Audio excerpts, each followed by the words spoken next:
This is the Relevant Podcast.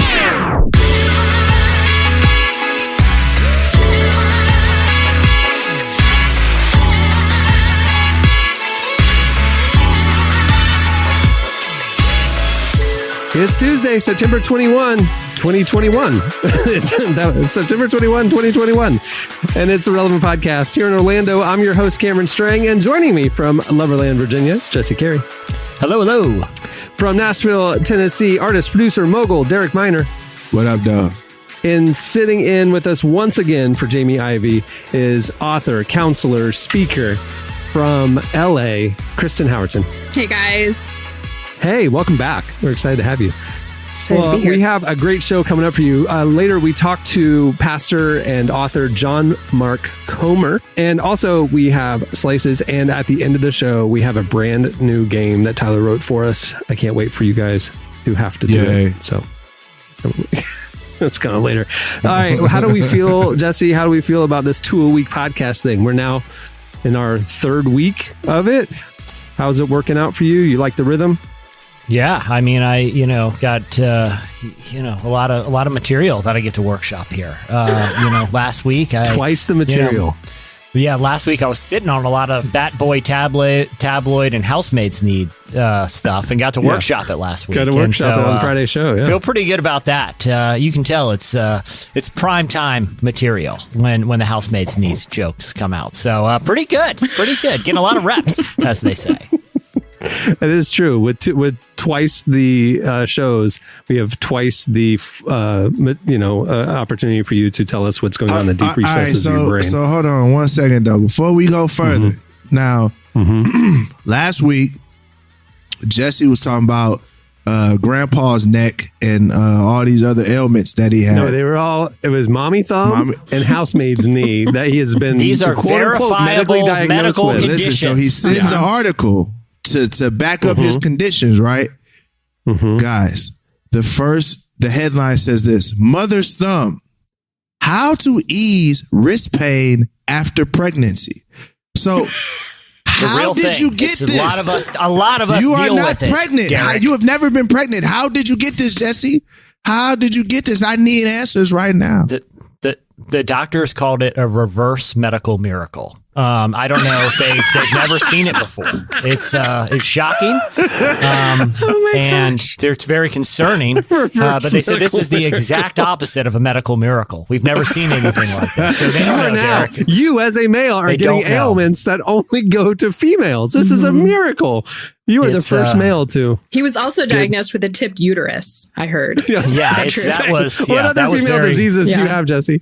Yeah, I mean, that's, it's all, I'm a petri dish for science right now. They're very excited, but equally concerned about my If you are a petri dish, maybe that's why you're getting all these diseases. You might I've eaten a lot of dust for a diet, as Kristen recommended last week.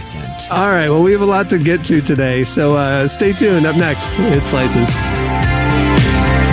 I was lying in my bed, a creature void of form, been so afraid of everything. I need a chance to be reborn. I never wanted anything that someone had to give. You're listening to The War on Drugs and Lucius. The song is I Don't Live Here Anymore. Why are you in my kitchen? Okay, it's time for Slices. What do you have? Our walking reverse medical miracle, Jesse? Science is just, it's an amazing thing. You're a walking reverse miracle, my friend. I think of that every day. That's right. So CBS, the television network, found themselves in the center of a controversy this week when they announced their new reality TV show competition. And I want to hear your guys' opinion on it, because I have one that might not, is kind of going against the norm, because this show got a lot of backlash when Deadline announced the official show synopsis, which I'm going to go ahead and read a portion of here. It's called The Activist, and it's a competition show that features 6 aspiring activists teamed up with 3 high-profile public figures working together to bring meaningful change to one of 3 vitally important world causes: health, education, and the environment. In the show, activists will go head-to-head in challenges to promote their causes, with their success measured via online engagement, social metrics, and the host input. The three teams will have one ultimate goal: to create impactful movements that amplify their message, drive action, and advance them to the G20 summit in Rome, where they can meet with world leaders and try to pitch their ideas and get financial support. So once this show was announced, TV critics pretty much all had the same take, which is, this is performative activism at its worst, that it's even how they're measuring the success of the competitors, which is mainly through social engagement and online metrics. And then also the prize itself, which isn't even like, hey, $10,000 to the best idea to help one of these causes. It's a chance to go and talk to world leaders about your cause, and hopefully, in addition to the recognition that affords you, to try to drum up some additional financial resources to support the cause. Now, I think all of those criticisms are valid. It is performative activism, but you're talking to someone who once listened to Nickelback for a week straight to raise money for building clean water wells. So I don't know if I'm someone who should even though that was kind of a joke to kind of make fun of performative activism. But at the same time, I understand the criticisms for this show, which have been widespread, because it combines the celebrity aspect too. And I think those concerns are legitimate, but I also don't know if this is like the worst idea in the world. Like, I don't necessarily think that, just because I think performative activism and awareness campaigns are better than no activism and no awareness campaigns. Like, I feel like, look, this is a primetime television slot that's going to go to something.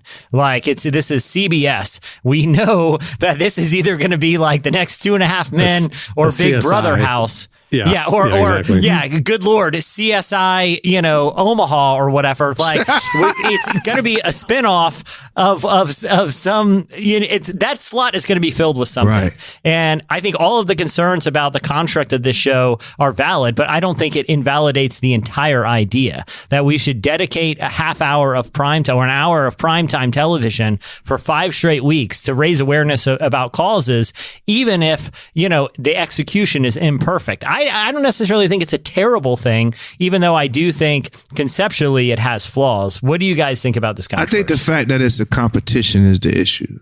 Like they could have done a myriad of things besides put them in a gauntlet to fight one another to see whose activism campaign is the best. Because the reality is, all of those activism campaigns are probably quality campaigns. So the fact that one need has to go against one another, it kind of shows our perspective today. Like, I know when, like when I talk about things about like, police brutality and things of that nature, then someone will say, well, what about this? You're not campaigning for this. And it just really reinforces that to me. I might be triggered a little bit, but it's like, yeah, we could talk about LGBTQ rights and Black rights, and we could talk about Native American rights, and we could talk about people on the border being put in cages. We could talk about all those things, and all those things are valid, and they all need to be funded, and we all need to focus on trying to fix all of those things, as opposed to saying, all right, well, sorry, LGBTQ community, Black people raise more awareness, so we're just going to throw that to the corner over there. Like, I think there's the issue for me, but that may not be how they do this. So, we haven't seen the show. Hopefully they thought about that and just aren't completely oblivious and foolish, but who knows? It'll be good entertainment. But this is, the competitive thing isn't new. 10 years ago, Pepsi did a $1 million giveaway where they were going to give a charity $1 million, and it was the charity that got the most votes online, So they had this big gala, and it ended up being that a friend of ours, Jamie Twakowski at To Write Love on Our Arms, they ended up winning the $1 million. But it was a huge popularity contest, which felt exactly like what you were talking about, where it's like everybody's voting for their favorite pet cause as opposed to... That feels icky to me, though. Like, that feels really, really icky to say, I'm going to and choose for Pepsi, this. it was just a huge thing of come to Pepsi.com and register to vote. And then now you're on our marketing list. So for Pepsi, it was a corporate, play. But hey, Right Love actually did get $1 million and put it to use to reach more people about mental health and suicide prevention. So good did come out of it, but it felt icky in the meantime, I wonder if the competition thing is just like them having to fit this somehow into the structure of a reality show, because just about every reality show is a competition. So it kind of feels like when my kids were little, I wanted them to eat spinach. So I'd put it in a smoothie and then it's like, no, it's a smoothie. But then now they're eating spinach. Like, I don't know. Maybe I'm giving it too much credit. Yeah, hopefully you're not. I don't know if that's a totally unfair analogy, because I feel like this has been a method of a lot of different people who are passionate about certain causes, but happen to be skilled in other areas. I mean, you look at like the Bono's Red campaign back in the day, which was he partnered with a bunch of brands to put this red label on. Still going, man. I mean, there's Apple products that were announced this week. I mean, and like initially, and I think, even today, they have a lot of critics that like, well, I shouldn't. We should just be able to give and support causes we're passionate about, and it shouldn't be tacked on to something involving consumerism and consumption. But it's like, hey, at the end of the day, even if that's your opinion, Red raises a lot of money for causes. Thanks. Could it raise more? Sure. But so could the average person just deciding to give $100 a month to, in global poverty. But the reality is that's probably not going to happen. And I think an imperfect idea that's well-intentioned is better than poorly intentioned ideas. Like, I don't think it's perfect, but I don't know if it's worthy of all the criticism it's gotten. And maybe it is, but I don't know. Well, I don't feel like I have a lot of room to criticize because I'm actively watching a show right now called Bachelor in Paradise, where there's a room called the Boom Boom Room. Well, so I sit and watch that by choice. So this does sound problematic, but still elevated above what I'm. Exactly. Yeah. The weird thing I read about this upcoming competition is that the charity competition will also have a Boom Boom Room. I don't know why. Oh, okay. Well, that'll get people to tune in. You got to get viewers. Like, but Kristen, to that point, like. A lot of the same TV critics who, will kind of criticize a show like this will probably not be all that, vocal when Netflix does its next dumb dating show with, when they're wearing, but on this dating show, they have to wear a mask and look like an animal or whatever. You know what I'm saying? Like, it's like, they're just... That's what I'm saying. They're just throwing. They're just throwing random ideas at the wall, and one producer's like, "Hey, we should do one of these random ideas, but make reward the best, the most effective activist." Like, that doesn't, on its surface, sound that bad to me. You know? Yep. All right. What do you have, Derek? So, somehow, in the year 2021. Somebody is getting scammed on eBay with some Beanie Babies.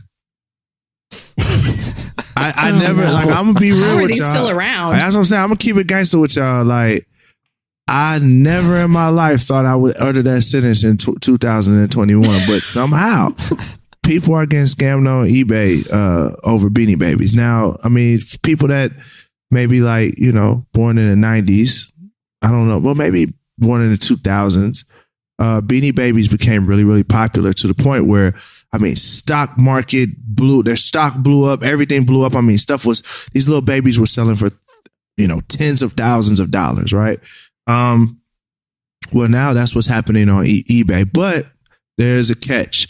So there was one that sold for like $25,000 on eBay, and then it popped off, and then it came back like the next day. And they were selling it for $17,000. So that made people start thinking like, maybe something nefarious is going on. Turns out, I'm going to read the post, what they actually said could be happening. Vice did a expose on this, and they said that those are bogus. This is a Beanie Baby historian, Schlossberg, says that those are bogus. A historian of Beanie Babies who runs the website Tie Collector with his daughter told Motherboard, you'll see somebody who lists a Beanie Baby for $14,000. They'll have an accomplice buy it and then they'll cancel the transaction and it'll disappear from eBay.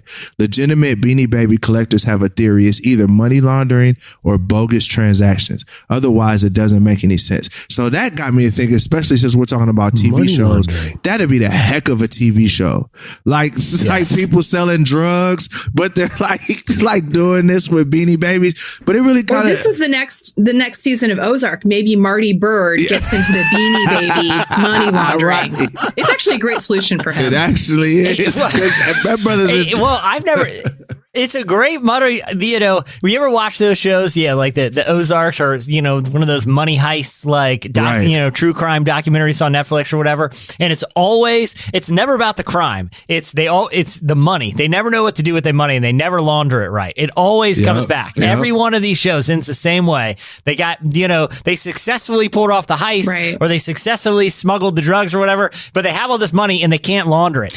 The Beanie Baby thing's actually pretty brilliant, because who's to say this Beanie Baby is not worth $14,000 or whatever? Like, you could just assign a value to it. Jesse, there are historians. There are Beanie Baby historians. He runs a site with his daughter, and it is very official.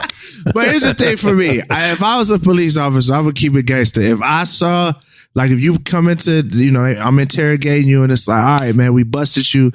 And he's like, no, I was just buying Beanie Babies. How much you buy a Beanie Baby for? $25,000. I'm like, oh, you definitely selling drugs. You going to jail. Because I'm like, there's no way in the world. NFTs are going for that, if not way more. NFT that's based off of cryptocurrency, Baseball cards are as well. Baseball cards are going bonkers right now. And they're selling for tens of thousands of dollars. Look, I'm going to say it in the most Black country way I can say, bro, ain't nobody buying no Beanie Babies for $25,000. You feel what I'm saying? I'm letting you know. It does feel like it feels like the Beanie Baby market is not dissimilar from like the cryptocurrency market, where the value is just implied value. Right. It's it's worth this much because someone is willing to pay this much. Like, its value isn't intrinsic. Like, it's not but like unless you're gasoline. On the gold standard, that's all things. I mean, we assign a value to this piece of paper because. But I mean, like, commodities actually have utilitarian value, right? Yeah, like, commodities like gold, like tangible, real tangible things. But that's very few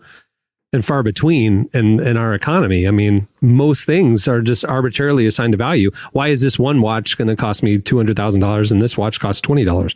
I mean, there's some craftsmanship, but there's still, but I mean, you could look at things like scarcity or other elements that determine value, precious metal. There are other kind of there's kind of other long-standing things that we use to create some sort of monetary value, even if that value inflates or deflates based on economic conditions. But something like a Beanie Baby, it's like, it doesn't do anything. So that does make it like a perfect thing to, if you wanted to launder money with. I think, Krista, I love your idea of like the drug dealing banker, like going to the cartel leader's house and just pops open the suitcase and it's just a bunch of rare Panda Bear Beanie Babies, like that, or it's like, very wholesome. Like, in those movies where they pull down the drywall at the drug dealer's mansion and just like stacks of dollar bills fall out. I really want to see the version of that movie where it's just Beanie Babies just hidden inside the walls, for the cartel. Yeah. All right. What do you have, Kristen? All right. Well, Jeff Bezos, of Amazon fame, there's an old saying that says the two sure things in life are that you're going to pay taxes and you're going to die. And Jeff Bezos is saying, I'm not going to do either of those things. So he is, Burn. He said, nah. He's actively working on with a company that is trying to create eternal life. They are saying that death is a problem that we can solve. And Jeff, with his infinite amounts of money, did not say poverty or healthcare are things he wants to solve. He wants to prolong life for rich people because, of course, this is going to be monetized. Of course, this is not something that's going to benefit Gen Pop. It's him and a bunch of really wealthy cronies investing in this company that is going to, I don't know, pickle them. I have no idea. What I do know is we talked earlier about like Krista, you just said that they go pickle this man. Pickle him? I don't know how this is going to work. Listen, we talked about the indignities of growing older. He already looks like he's been pickled. I mean, he kind of has the shape of a pickle. Like, who wants to be in this body past the expiration date, right? Like, things are already falling apart for me. I'm in my mid-40s. Like, I just feel like this you meat hurt your suit, feet sleeping. I mean, my feet hurt from sleeping. They hurt in the morning after inactivity. Jesse got mama's thumb. He ain't even pregnant. I don't know. It's so weird. And it's like you hear that he's going to do something in healthcare and it's like, oh my gosh, maybe he's going to like cure cancer or he's going to like give people mental health coverage. And she's like, no, he's still going to do something douchey. He's still just going to do something out of touch and dumb. This guy. I haven't trusted him since he unironically wore that oversized Indiana Jones hat on that space flight. The man who unironically wears that hat is not trustworthy. It was a cowboy hat. It wasn't an Indiana Jones hat. It was a cowboy hat. I can't trust nobody that's going to have. It was a weird He was literally a space cowboy. That's what he was wanting to do. It was a very concerning look for me. Very concerning. I just feel like the guy has no shame. Like, I feel like he should be embarrassed by some of these ideas because it feels like if you gave a 10-year-old boy, like a 10-year-old boy won the lottery and you said, what are you going to do? He would be like, I'm going to go into space and I'm going to live forever. You know, it's so juvenile and embarrassing. I just want one of these rich billionaires to do what the world's really been waiting for, to loudly grab the microphone and say, today we will find a cure and we will end mommy thumb. I knew you were going to say that. For anyone who is suffering from this, literally just anyone. Keep banging that not drum just for your people. Yeah, I mean, hopefully one of these billionaires will wake up. It really is. It's the hidden epidemic. Hey, it's jumped genders. I mean, it's spreading so prolifically. It's left. It's mutating jumping to men. This is the Delta variant of mommy thumb, man, going to the men. On this topic, though, I do want to give a shout out to Relevant for doing the ultimate Jesus juke on this one with like, well, Jeff Bezos, we already have the gift of eternal life through our Lord and Savior, Jesus Christ. Yeah. That was pretty epic. The great Jesus juke for sure. Pretty good. Really good one. All right. Well, that'll do it for Slices. Stay tuned. Up next, John Mark Comer joins us. None of that love left from before. None of my clothes left on your floor. Que fácil te salió el adiós. Así que vete con Dios. I thought tonight this one was done. My tears will dry on their own. Listen to me before I go. 'Cause don't you know I live for you, baby, baby, baby. You're listening to Maria Isabel. The song is Baby ... Well, today's show is also brought to you by UHSM. I know we're all tired of the rising costs of healthcare, and that's why we're so happy to share a little bit about WeShare. WeShare is a health sharing program powered by UHSM, a Christian health sharing ministry. Health sharing is not insurance. These programs are member-based fellowships where faithful people exercise their right to take charge of their own healthcare. Learn more about how WeShare is restoring faith in healthcare at weshare.org. That's weshare.org. Well, our guest today is John Mark Comer. John founded Bridgetown Church in Portland, where he serves as lead pastor. He's the author of numerous books, including God Has a Name, Loveology, My Name is Hope, and his newest book, Live No Lies. And if you look at them all side by side, they have a very connected, very cool cover design. I like the intentionality of how he designs his book covers. Well, John sat down with our very own Emily Brown to talk about how we can better resist the daily lies thrown at us and how to live a holy and restful life. Here is part of our conversation with John Mark Comer.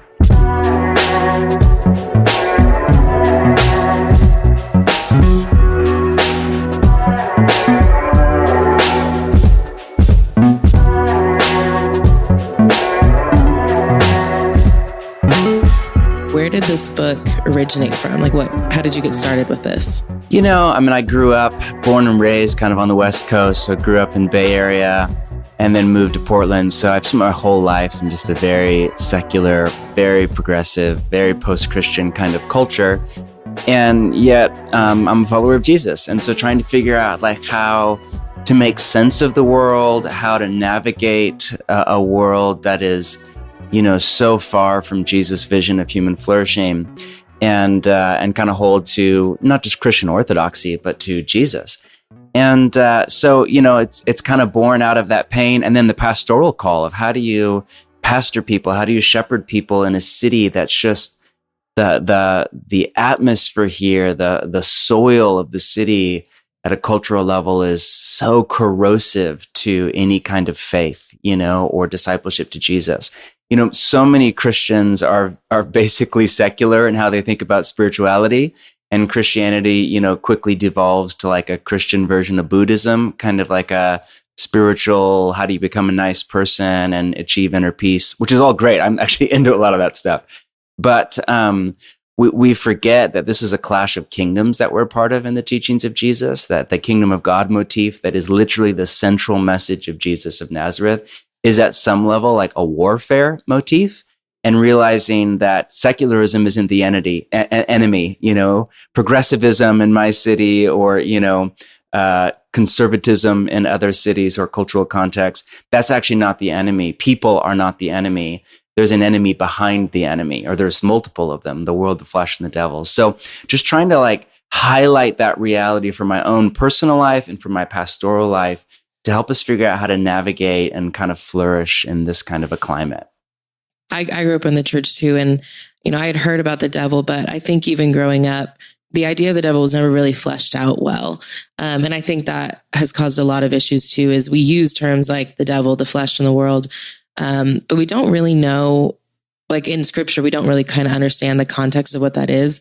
So could you maybe explain a little bit more about each of the enemies and maybe an example of how they lie to us in different ways? When we think about the devil, and you could sketch out, it would take a while to sketch out a biblical theology of this creature that, in Genesis 1:1 is arguably the kind of chaos monster on the waters, the darkness over the waters, and then this serpent creature, and then by the time it's fully developed in the New Testament is this adversary to Jesus himself out in the wilderness. But however you grasp and understand who this creature is and where he comes from and where he is going, what I kind of hone in on the book is that in Jesus' most kind of in-depth teaching on this creature and on his strategy against our soul and our society, which is in John chapter 8, there's that fascinating line where Jesus calls him the father of lies, has this really interesting line. When he lies, he speaks his native language, ties it all back to the Garden of Eden story and the serpent and Adam and Eve and this story of deception that's at the root of kind of the human fall. And that's basically what Jesus has to say. And that struck me as, wow, when Jesus gives an in-depth teaching on the devil, he doesn't talk about all the things I would expect him to talk about. Demonization, natural disasters like a tsunami or cancer or illness or disease or a poltergeist or a terrifying nightmare, for a little kid. Not that stuff's not real. There's actually evidence for all of that stuff in the New Testament and thoroughly down through church history and in a lot of our own personal experience. But when Jesus hones in and gives his teaching on the devil, the primary thing that he's dealing with is this idea of lies and deception and the way it plays to the human mind and imagination.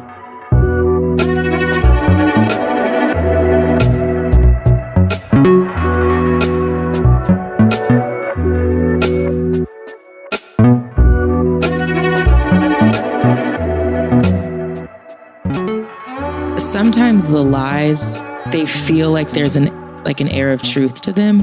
Obviously, I know, money does not bring happiness. Money to an extent helps, but it does not bring pure happiness. So there's things like that. How do you identify a lie that there is some truth in it, but there's not full truth? Yeah, I mean, it's hard in our dogmatic kind of polarized right versus left, us versus them kind of anti-reason cultural moment that we're in. But I think you're absolutely right. That is the challenge of our time. And most good lies are mostly true. And if you think about, a lot of cults that, came to prominence over the last century or so, they're basically 95% in agreement with Christian Orthodox doctrine. But the 5% where they're off is like, core. It's like the nature of who Jesus is, or the resurrection of the dead, or, the 5% where they're in error is like the linchpin, And this is the great danger of ideology. And there are ideologies on the left that I would be incredibly familiar with just by virtue of living in Portland. And then there are ideologies on the right that other people, depending on where you live or what your digital algorithm is, you'd be more familiar with. But ideology, the best definition I know of ideology is when you take a part of the truth and you make it the whole. And, communism would be a great example where you take something that's true, this idea of class struggle and oppressed and oppressor and kind of the struggle between the elites of society and, the proletariat. But that, if you just take that as the whole truth and then overlay that over an entire nation's history and reality, at that point, it's no longer true. It's because life is way more complex than that, and 1,000 times more complex than that. And so it's not that it's not true that, there are oppressed and oppressor and there's class struggle. It's that when you make that the whole truth, you now are into a lie. So all that to say, that's a great salient example at a meta level. But I think when we're in just interpersonal stuff or our own life, it's just always looking for that 5% that's off, or looking for the yeah, but, or the yeah, and, or where has this critique or this idea or this value become an ideology? It's become not part of the truth, but the whole truth. And as a result, become untrue. In your book, you talk about how acknowledging these, or resisting and acknowledging these lies, lead to peace. So I would just like to hear, since you've started identifying and resisting the lies in this way, how has your life changed? Like, how has that affected your life by changing your thought life? Yeah, well, let's take it out of an individual kind of frame, which is all of our default setting as Westerners, and put it back into a Jesus, kingdom of God, four gospels frame. There's this kind of clash of kingdoms between the kingdom of God and what the writer Paul in the New Testament calls the kingdom of darkness.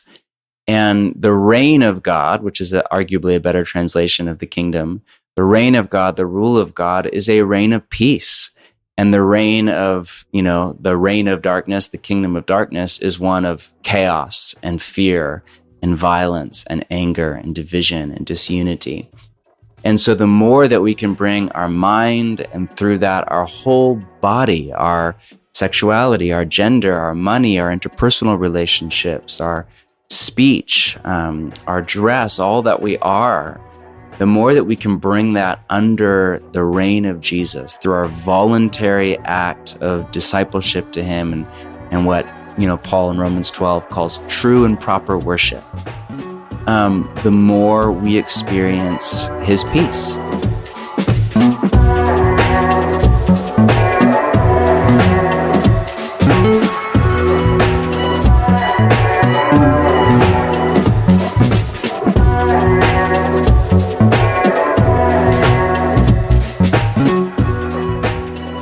That was John Mark Comer. Make sure to check out more from him over at relevantmagazine.com. Okay, stay tuned up next. It's our new game, Rotten Tomatoes. We know that hope is never lost. Oh, for there is still an empty grave. God, we believe no matter what, there is power in your name. So much power in your name. You're listening to CeCe Winans and Lauren Daigle. It's their new single, Believe for It. So inspirational. Love that song. Okay, it's time for Rotten Tomatoes, the game. Hey. All right, well, I'm going to read Tyler's copy. Don't blame me. Here we go. It's fall movie season now, and that means studios are rolling out their most star-studded fare in an attempt to win the hearts of audiences and maybe even Oscar gold. Movies like The Green Knight, Spencer, and The Eyes of Tammy Faye will face off this award season, and the most important judges are the critics. For people like us, the easiest way to track how critics are feeling is Rotten Tomatoes, the movie review aggregator that keeps track of what percentage of positive reviews a movie gets. A movie that gets over 60% positive is called certified fresh. Anything under that is rotten. In this game, each player will compete to see how well they understand the critical landscape of Hollywood. You will be given 2 well-known mainstream movies, and you simply have to guess which one has the higher Rotten Tomatoes score. The person who guesses the most correctly will be crowned the Hollywood champion of the Relevant Podcast. So, pretty straightforward. I'm going to give you 2. You tell me which one got the highest Rotten Tomatoes score and why you think so. Got it? Got it. Yep. Got it. All right. Jesse, you're up first. Your 2 movies are Toy Story 2 and Shrek. I'm going to go with Toy Story 2. Toy Story 2 had a 100% Rotten Tomato score. What? 100% positive. Wow. 100%. I think Shrek. I went with that because Shrek has a Smash Mouth song, and there's just Shrek had 88%. Still highly rated. Still highly rated. Yep. All right. So 1 point for Jesse. Clark, you're keeping score. Help me. All right. Derek, you're up. What up? The Matrix or Die Hard? The Matrix. The Matrix had an 88 Rotten Tomato score. Die Hard, 94%. Die Hard is the correct answer. they nailed it. The critics knew what's up there. Yeah. All right, Kristen. Sleepless in Seattle or My Best Friend's Wedding? Oh, boy. Sleepless in Seattle. Best Friend's Wedding had 73. Sleepless in Seattle, 75. Rough 75. crowd. You're man. correct. Yeah. This You got it, just barely. All right, Jesse. Do the Right Thing or the Royal Tenenbaums? Oh man! As much as I love Royal Tenenbaums, I feel like Do the Right Thing is unassailable. Spike Lee's really First kind of all, coming out. The Royal Tenenbaums, 81% fresh. Okay, 81. Okay. I'm not pleased with that. It's one of my favorite movies of all time. Do the Right Thing, 93%. Okay. 93%. You're correct. All right, Derek. The Breakfast Club or What's Eating Gilbert Grape?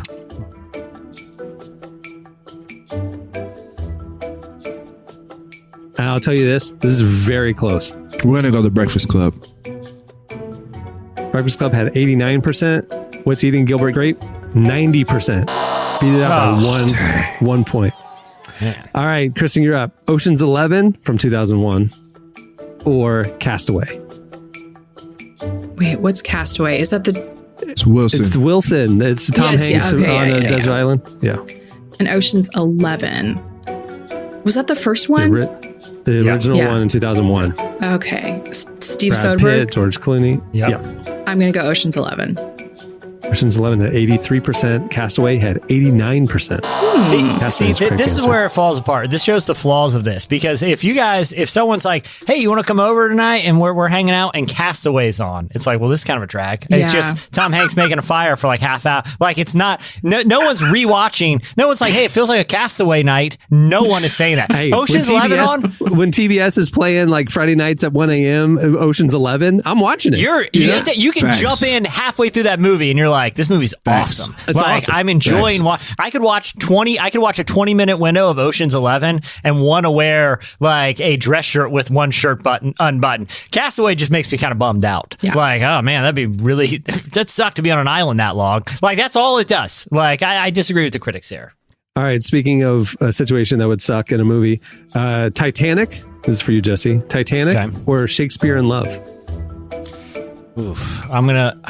I think Shakespeare in Love won an Oscar that year, and I think Gwyneth Paltrow might have been nominated or won. She did win. Yeah, so I'm going to go Shakespeare in Love. Yeah. Shakespeare in Love had 92%. Titanic, 89%. You're correct. You're three for three, man. Jesse got this rating system down. All right. Derek, here we go. The Notebook or Hitch? It's very different Two movies. classics. Bro, why are you Criterion Collection you wrong material for this, bro? You said The Notebook or Hitch. Man, I'm just finna go with Big Willie, man. With Hitch. Safe bet. Hitch had 69%. The Notebook, 53% for The Notebook. You are correct. Thank you. No critics like The Notebook. Always bet on black. You know what I'm saying? At the casino. This should just be, did it get better than Hitch? That's should be this game. It should be movies that were right in that 60%. That's my sweet spot for Rotten Tomatoes. Because if it's over 90, it's going to be a good movie. It's probably going to be like Homework. It's going to be Homework. Like, it's really great, but it's, I want something that turned off a lot of people. Like 40% of people are like, no. But 60 were like, hey, it's not too bad. That's where my sweet spot. So Hitch is 69%. That's the bar right there. The bar right there. Okay. Yeah. All right. Who's up? Krista, here we go. Bad Boys or Bad Boys 2? Oh.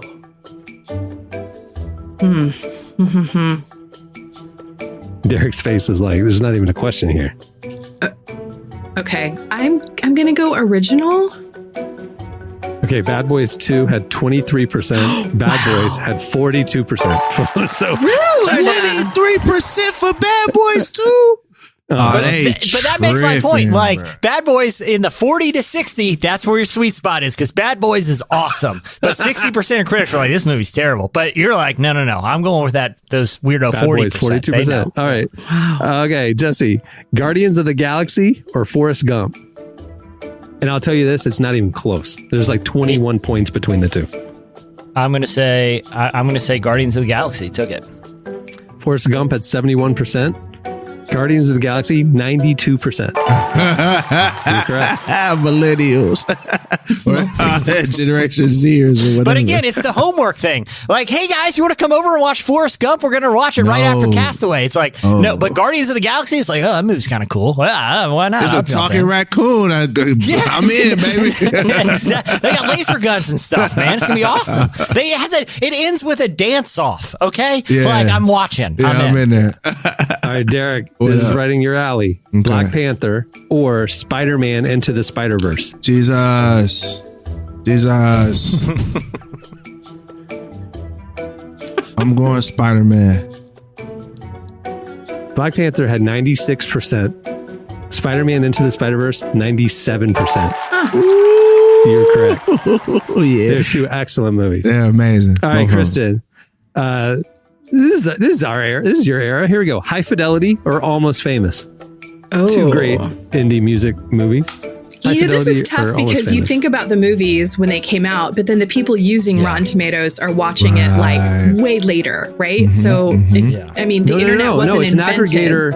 It's an aggregator of the critics' reviews at that time. Okay. They're just updating their older database. Okay, got it. That makes sense. Oh, I'm going to go High Fidelity. Almost Famous at 89%, High Fidelity 91%. 91% nice. High Fidelity. All right, Jesse, here we go. Paddington 2 or Schindler's List? Paddington 2 is one of the most critically acclaimed films of all time and used to be the only 100% on Rotten Tomato. It's definitely Paddington 2. Schindler's List had 98%. Paddington 2 had 99%. That's crazy. What? That's crazy. Yeah, I've never seen it. Is it that I watched it one time. I watched it one time out of curiosity. There's a lot of marmalade talk. That's pretty much my take. Kristen, have you seen Paddington 2? No, but I only know of Paddington 2 because of what you just said, because I know that it was like the highest rated movie on there for a while, but I still haven't watched it. I have no interest. Is it a talking stuffed animal? I don't want to see that. It literally is. But I watch it for that fact. Like, I have to see what all the fuss is about. Yeah. This looks, and it's okay. I mean, it's Paddington Bear. You know what I mean? Like, it is. It's very, very good at being a Paddington Bear. Did you watch Paddington 1 first, and were you able to follow? I was totally lost. They might as well have been speaking French. In fact, the version I saw, I'm pretty sure was a French version because I downloaded it illegally. And it's nuanced. It's difficult. Yeah, it's a complex movie. Mostly what I know is French movies do very well, so I figured I was just missing something. But I could kind of keep up. I could kind of keep up. All right, Derek, Friday or Anchorman? Y'all wrong for this. I'm going with my boy Cube though. I gotta go with Cube. I know I might get it wrong, but Friday. Anchorman had 66%, right in Jesse's sweet spot. Anchorman 66%. Friday 78%. Critics loved Friday. I can't believe that. Yo, it's one of the best movies hilarious. ever made. Yeah, it's one of the best movies ever made. But critics would look down their nose at it. That's what I'm saying. True, it's not an audience score. Yeah, you know that's why I was nervous. I was like, but okay, that's what's up. That's what's up. All right, Kristen, Knocked Up or 300, the Russell Crowe, gladiator movie. Gerard Butler. That. Yeah, I like that. Gerard Butler. The poor man's Russell Crowe. The poor man's Russell Knocked Crowe. Up Yeah. or 300. 300. This is a weird matchup. I'm gonna say Knocked Up. 300 had 61%, right in Jesse's sweet spot. Knocked Up, 89% of critics enjoyed Knocked Up. Can't believe it. All right, Jesse, this one's tough. I've not seen either of these movies because I don't watch this kind of movie. The Silence of the Lambs or The Shining? It's almost. I'm very confident in this one. It's Silence of the Lambs. The Shining at 84%, Silence of the Lambs 96%. You're correct again. Yeah. All right, this is crazy. You are running away with this one. All right, Derek, here we go. Crouching Tiger, Hidden Dragon, or The Sixth Sense? Going 6 Sense. Sixth Sense had 86%. Well-reviewed movie. Crouching Tiger, Hidden Dragon, 97%. All right. All right. Lastly, here we go. Kristen, here we go. Fight Club or Pulp Fiction? Ooh. And I'll say it's 13 between the two of them. Okay. Fight Club or Pulp Fiction? Critical acclaim. Oh, gosh. They're both excellent movies. I'm going to say Fight Club. Fight Club had 79%. Pulp Fiction had 92%. What? Clark, what's our final score? Man, okay, so Jesse ran away with it with 5. Derek had 3 and Kristen had 4. So, I mean, actually, it was not too bad. It was close at the end. If she had done that, we would have had a runoff. Holy cow. And I want to be on record to know that I've been impaired with 2 serious medical ailments. Housemaid's knee and a novel variant of mommy thumb. So that just, Why are you saying that? To say like you're disabled and can't watch movies? I mean, both of those ailments would make you watch more movies. I just think it's of note. That's all. I'm just trying to bring awareness. Is there somewhere people can donate for mommy thumb or learn more information? I just watch this new show that's coming up on CBS soon. Jesse's I'll be starring Usher. Usher will be helping me. And then if people want to Venmo me, I just put my Venmo. I just painted it on the back of the window of my car when I drive around. So if people spot me, just shoot me a couple bones, and everything helps in this battle. Score update. Actually, it was 6 for Jesse, so he did run away with Jesse. it. Yeah, 6 for Jesse. Good gracious. There you go. Holy cow. All right, that'll do it for Rotten Tomatoes, the game. Hey! All right, well, before we wrap things up, I want to thank John Mark Comer for joining us today. His newest book is called Live No Lies, and it's available on September 28th. It's coming up soon. Also, as you know, because you're listening to this on Tuesday, we are back to 2 shows a week, Tuesday and Friday. Make sure to, check out each episode, post about it, tell your friends, help us get word out. The Relevant Podcast is back to 2 shows a week. Also, make sure to head over to relevantmagazine.com to check out the newest issue of the magazine. The fall digital issue is out now. We've got some incredible conversations with Jessica Chastain, Jennifer Hudson, Hillsong Young and Free, Andy Mineo, Dr. Francis Collins. The list goes on and on. Levi Lusko. There's so many people in the issue. Go check it out now. And many thanks to UHSM for their support. Also, make sure to follow Relevant on Facebook, Twitter, Instagram to keep up with what's new and, to give us feedback, submit questions for upcoming episodes or feedback for upcoming episodes. We want to hear from you. Make sure to follow us on all the socials and, just follow us because we have some stuff coming up that you're going to want to be part of. Kristen, many thanks for joining us today. Anything you want to plug before we wrap it up? We're revamping Selfie Podcast. And if you guys want to catch it, it is now 2 therapists giving advice for all of your random mental health questions. That is a fantastic. Do you tackle random physical ailments as well, or just? I mean, listen, we ailments? haven't talked about mommy's thumb yet, and I do feel really bad, and I want to formally apologize to Jesse because to the mommy thumb community, not accepted, and the whole community continue. Because it's an important topic that we haven't talked about yet. But Jesse, I'm going to do better. Please do. We're going to put it in an upcoming episode. Yeah, well, sure. that's the bare minimum, but thank you. We're suffering every day. All right. Well, we'll wrap Except it for me, up. I talk about it quite a bit. I'm Cameron Strang. I'm Jesse Carey. I'm Derek Miner. I'm Kristen Howerton. And we will see you on Friday. Have a great week, everyone.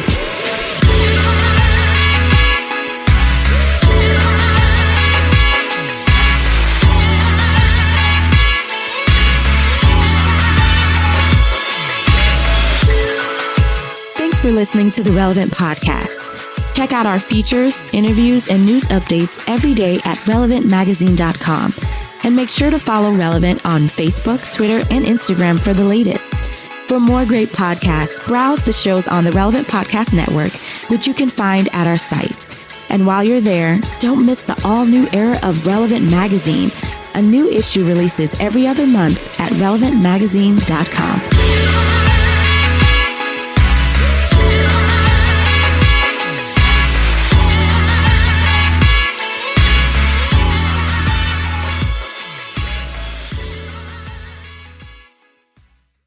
The doctors called it a reverse medical miracle. Relevant Podcast Network. Time is precious, and so are our pets. So time with our pets is extra precious. That's why we started Dutch. Dutch provides 24/7 access to licensed vets with unlimited virtual visits and follow-ups for up to 5 pets. You can message a vet at any time and schedule a video visit the same day. Our vets can even prescribe medication for many ailments, and shipping is always free. With Dutch, you'll get more time with your pets and year-round peace of mind when it comes to their vet care. Go to Dutch.com to get vet care that is always there for just $92 a year.